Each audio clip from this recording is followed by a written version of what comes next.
अगर मैं तुमसे अभी एक सवाल पूछूं, एक टैलेंटेड इंसान जो कभी कभी काम करता है या एक एवरेज इंसान जो रोज काम करता है, 5 साल बाद कौन जीतेगा? सुनना चाहते हो? टैलेंट तुम्हें शुरुआत देता है, लेकिन कंसिस्टेंसी तुम्हें वो फिनिश लाइन तक लेके जाता है। Hello guys, my name is Kaustubh और इस वीडियो में हम लोग बात करने वाले हैं क्यों hard work and consistency always beat talent. चाहे वो एग्जाम हो, बिजनेस हो, कोई भी ट्रेडिंग हो, कुछ भी हो, या फिर लाइफ का कोई भी गोल हो, hard work and consistency always beat talent. अगर तुम्हारी एज 18 to 25 के बीच में है तो ये वीडियो तुम्हारे लिए एक लाइफ चेंजिंग साबित हो सकता है, क्योंकि इस वीडियो में मैं तुम्हें ऐसे कुछ 5 पॉइंट्स बताऊंगा जिनको फॉलो करके, जिनको अपनी लाइफ में तुम लोग अप्लाई करके अपनी लाइफ को इंप्रूव कर सकते हो, बेटर कर सकते हो। पॉइंट नंबर 1 है, टैलेंट एक गिफ्ट है, लेकिन कंसिस्टेंसी वो तुम्हारा डिसीजन है। जो टैलेंट होता है ना, वो नेचुरल होता है। कुछ लोग नेचुरली इंटेलिजेंट होते हैं, कुछ लोग नेचुरली स्ट्रांग होते हैं, या फिर कुछ लोग नेचुरली काफी कॉन्फिडेंट होते हैं। लेकिन कंसिस्टेंसी वो एक चॉइस है। रोज के 2 घंटे पढ़ना मतलब टैलेंट नहीं है। रोज जिम जाना मतलब टैलेंट नहीं है। रोज 2-2, 3-3 घंटे तक चार्ट एनालाइज करना टैलेंट नहीं है। वो एक डिसिप्लिन है, और जो डिसिप्लिन होता है वो सिर्फ बिल्ड किया जा सकता है। पॉइंट नंबर 2 है, टैलेंट विदाउट प्रैक्टिस डाइज।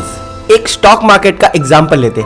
एक बंदा है जो नेचुरली चार्ट को समझ लेता है, नेचुरली चार्ट को पकड़ लेता है, पैटर्न्स को समझ लेता है, लेकिन वही बंदा जर्नलिंग नहीं करता, अपने रिस्क मैनेजमेंट पे काम नहीं करता और रोज अपने इमोशंस पे कंट्रोल नहीं कर पाता।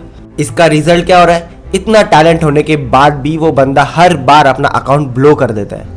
वही एक एवरेज बंदा रोज 2 से 3 घंटे मार्केट खत्म होने के बाद बैक टेस्टिंग करता है, अपनी स्ट्रैटेजी को समझने की कोशिश करता है और बेहतर तरीके से अपने रिस्क मैनेजमेंट को कैलकुलेट करता है, अपने रिस्क मैनेजमेंट को समझता है और रोज जर्नल करता है, और सबसे बड़ी बात, वो अपने इमोशंस को कंट्रोल करना जानता है। तो 5 साल बाद इन दोनों में क्या डिफरेंस होगा? बहुत ही बड़ा डिफरेंस होगा। जो बंदा एवरेज है लेकिन कंसिस्टेंट है, वो काफ़ी सक्सेसफुल और फाइनेंशियली फ्री ट्रेडर बन चुका होगा। वही दूसरी साइड में जो बंदा काफ़ी टैलेंटेड है, बस कंसिस्टेंट नहीं है, जो रूल्स फॉलो नहीं करता, वो ऑलरेडी बड़े से लॉस में होगा।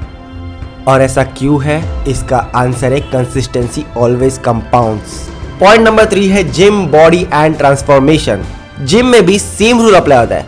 अगर कोई बंदा जेनेटिकली काफ़ी स्ट्रांग है लेकिन वो इरेगुलर है अपने वर्कआउट को लेकर, वही दूसरा बंदा स्किनी है लेकिन वीक में 5 बार वो हमेशा वर्कआउट करता है, कंसिस्टेंटली करता है, तो 2 साल बाद किसकी बॉडी बेटर बनेगी?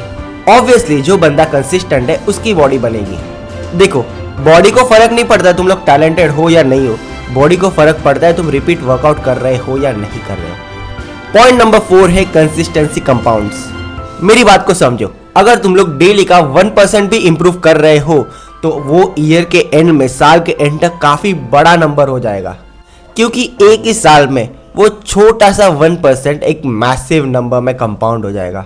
फॉर एग्जाम्पल, अगर तुम लोग डेली के 10 पेजेस रीड कर रहे हो ना, तो तुम लोग साल के एंड तक 3650 पेजेस पढ़ रहे हो। अगर तुम लोग डेली के सिर्फ 100 रुपीज भी इन्वेस्ट कर रहे हो ना, तो वो एक ह्यूज अमाउंट ऑफ कंपाउंडिंग हो जाएगा। या फिर अगर तुम्हें कंटेंट क्रिएशन में आना है तो तुम अगर एक वीडियो रोज पोस्ट करोगे अच्छा क्वालिटी में, तो वो भी तुम्हें एक बड़े अमाउंट में सक्सेस देगा 1 साल के अंदर। एक वायरल वीडियो से तुम कभी बड़े नहीं बन जाओगे, लेकिन 100 कंसिस्टेंट वीडियो से तुम्हारा चैनल बहुत ही तेजी से ग्रो होगा। पॉइंट नंबर 5 है, कंसिस्टेंसी बिल्ड सेल्फ कॉन्फिडेंस।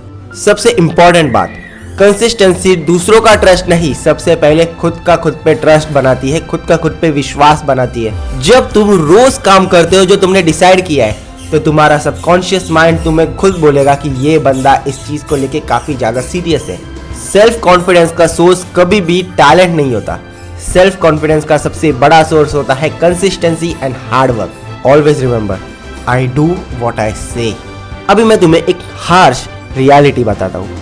एक टैलेंटेड, काफी ज्यादा टैलेंटेड लेकिन लेजी पर्सन हमेशा हारेगा, लेकिन एक एवरेज, काफी एवरेज बंदा, लेकिन अगर वो कंसिस्टेंट है, हार्ड वर्किंग है, तो वो बंदा हमेशा जीतेगा।